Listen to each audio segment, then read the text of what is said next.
This week in Tennessee, the state Senate passed SB 893 that requires public schools to teach what they're calling the, quote, controversy over evolution, global warming, and human cloning. The bill is pejoratively being referred to as the monkey bill, which is, of course, a callback to Tennessee's famous Scopes monkey trial in 1925, when a teacher was convicted for teaching evolution in the classroom. This bill says that teachers must find effective ways to present science curriculum as it addresses scientific controversies.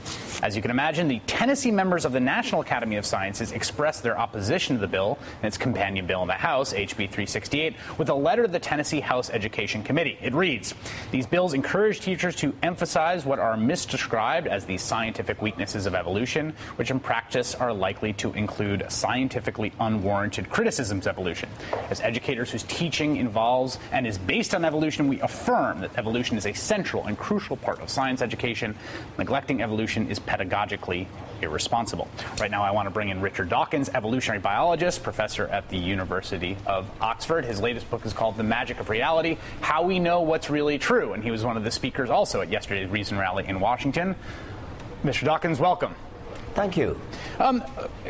This seems like a kind of eternal recurrence problem, right? I mean, this battle, it doesn't seem to really necessarily move in one direction, or am I wrong? When I see Tennessee passing this law, I think there's an instinct to say, we're just still refighting this. And actually, if you go back and look at Darwin, he was fighting it when Darwin first published, and we've been fighting it ever since. Has there been progress in the sort of social acceptance? I don't know about social acceptance. I mean, the fact is that there is no controversy about evolution. It's a fact. And all the reputable scientists in the world accept that.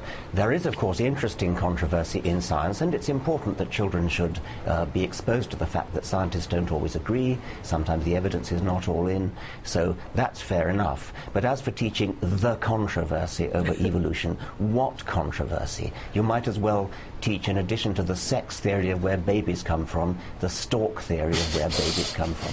You could, if you like, you could teach the creationist or so-called intelligent design theory. It would take all of about 5 minutes to give the evidence for it. There isn't any, and then you can get down to the true science. Right, but my question more has to do with the fact that we don't.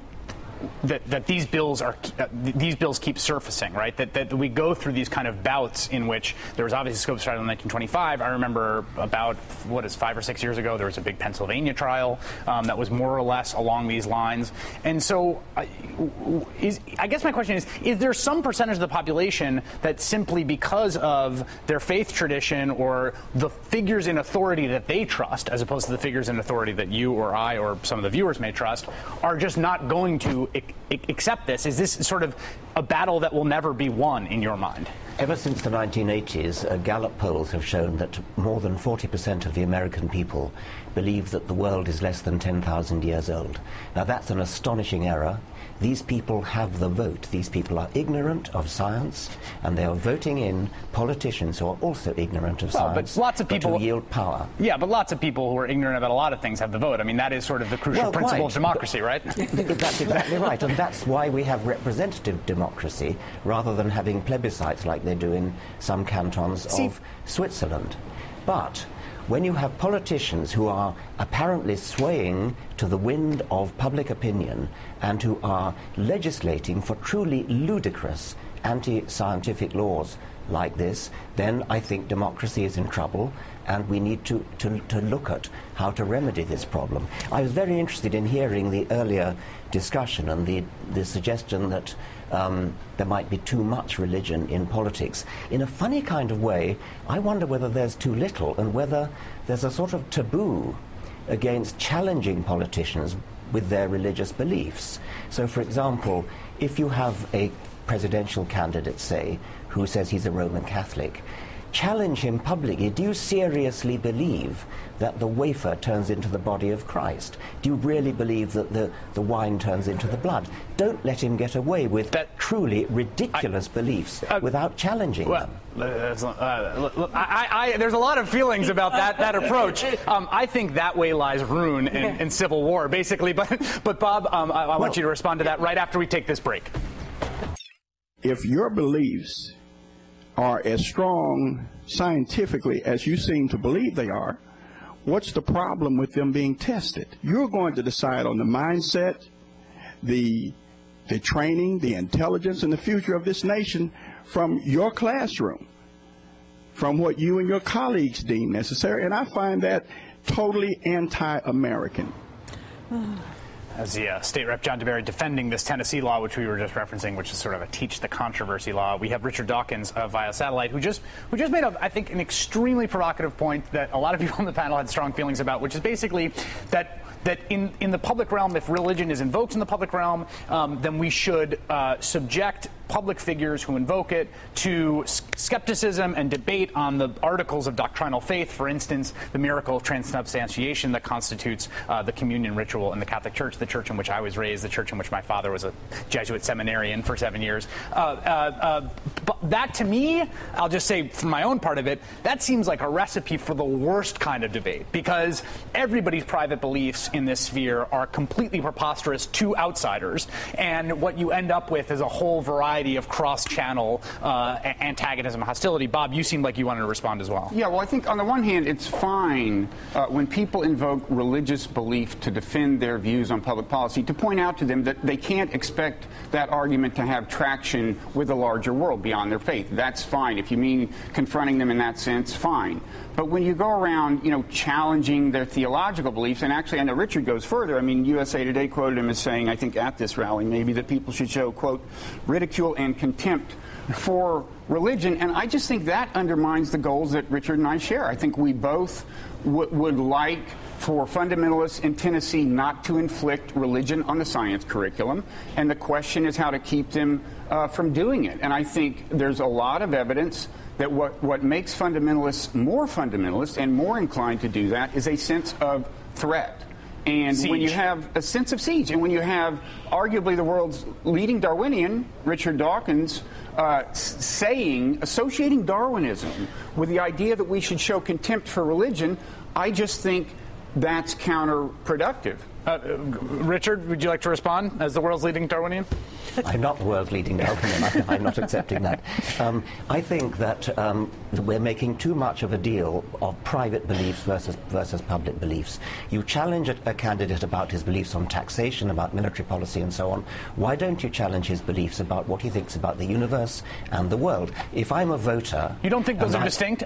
You don't think that there's a distinction between private belief and public belief in exactly that sense, what the tax rate should be and how... I know that's the conventional view, and I fight this battle a lot. But I do think that as a voter, if I know that the person I'm contemplating voting for, however good his beliefs on taxation and so on may be, if I know that he privately believes that a 19th century man called Joseph Smith dug up some golden tablets, read them with the age of a stone in a top hat, and translated them out of some ancient language into not 19th century English, but 16th century English, that man was a fraud and a charlatan, and any modern politician who nails his colours to the mast of that particular religion is somebody that I'm suspicious of voting for. I know those beliefs are private, but they're crazy beliefs. And why should I vote for a man, however sensible his public beliefs may be, if his private beliefs are ridiculous and mad? Well, Susan, you've seen your response. I think that there is enough to question people about in terms of the relationship between their religious beliefs and public policy, rather than getting into transubstantiation. But I do want to make the point I mentioned earlier, which is people who are, I would say, below the age of 40 don't understand that the kind of religion talk we're having in presidential campaigns is really quite new. Dwight Eisenhower, who I don't know what his private religious beliefs were, he was considered to be religious. Dwight Eisenhower and Abraham Lincoln did not go around talking about how their private religious beliefs or non-beliefs applied to the issues of the day. And it's very important for people to realize that this constant bringing of religion into political campaigns is really a product of the last 30 years. The first time it was ever raised, and properly so, was when Kennedy ran in 1960. But all he said then was church and state separate. The speech that famously made Rick Santorum throw up. Jamila and Stephen, I want to get your take on this right after we take a quick break. All right. How we talk about people's beliefs, I think, is sort of where we've ended right now, particularly how we talk about people's religious beliefs in the public sphere and the degree of scrutiny we should subject them to, and specifically whether we should respect a distinction between sort of beliefs on public matters and public policy and private beliefs, whether those are, doctrinal in nature. I am, just so I'm clear, I'm strongly in the camp of just not talking about people's private beliefs, no matter how preposterous they seem to us from the outside. Richard Dawkins is arguing the opposite, and Jamila, you seem like you are on Dr. Dawkins' side here. Thank you, Dr. Dawkins, and I just want to say that first and foremost. Here's the thing. If a candidate for president believes that I am cursed with blackness because I was on the wrong side of a war with his God, right. If a candidate believes that women should be subject to their husband's will or their father's will and women should be submissive, I need to know that before I go to cast my ballot. Now, those are public issues, but those lie on the public side of the public-private divide, much more than transubstantiation. No, yeah, those sure they do, but they are just as strong to be deeply held private beliefs. I need to know what my candidates think, and to give them a pass because you go, oh, that's a private thing, whether you believe you're actually eating the literal body and drinking the literal blood of your Christ. Well, here's the problem with giving them a pass. They legislate that way.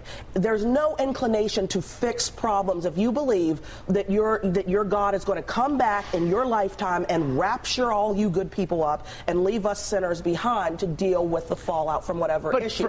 Okay, first of all, no one's legislating on transubstantiation. Just to take that particular matter, I mean, it just is not the case that anyone's legislating on transubstantiation. But there are a million. But they're legislating on women. They're turning my health into an issue. Yes, absolutely, and I think health into an issue of. I agree. And I think, life begins at conception because the Pope says it does, and that if I present myself today in a hospital in Arizona and I am pregnant and the pregnancy will kill me if it continues, and I go to a Catholic hospital, they have legislated that it's fine to let me die. That's a problem, and that's a privately held belief that legislators publicly address. And I think it's valid to point out to people who favor that policy that if they favor it on religious grounds, they can't expect the rest of us to buy into that because we don't share their religion. And I think that degree of argument is fine. But we need to bring it up. We need to know about it. In that case, sure. I think we are. I don't think there's been a pass granted to anyone, particularly around the birth control debate. I mean, I think that's the area in which, clearly we're having a public debate about precisely this, and it's precisely the intersection of religion. The question of the degree of how much validity we want to ascribe to some specific doctrinal thing, I think, is distinct.